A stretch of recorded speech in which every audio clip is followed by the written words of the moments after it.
And now I will tell my future plan. First, I will learn some new languages like Korean, Spanish, Japanese, and also upgrade my English skill.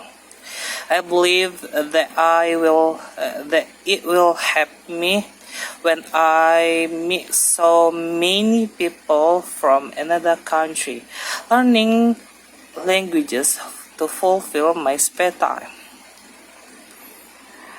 I will go for some healing with my friends. Actually, we have any places to go healing, but we will still look for the time.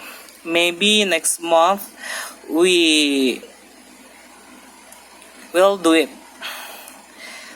Third, I will do my best in my performance after the mid-semester evaluation. I think I will increase my performance in order to get perfect score in last semester evaluation.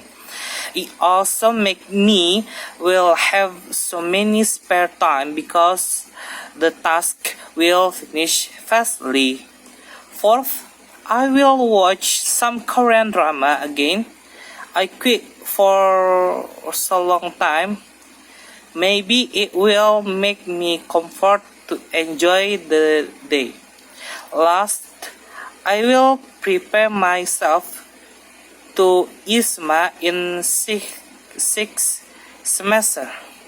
I want to feel how if I go to abroad and college here, and I want to get some new experience if I go to abroad.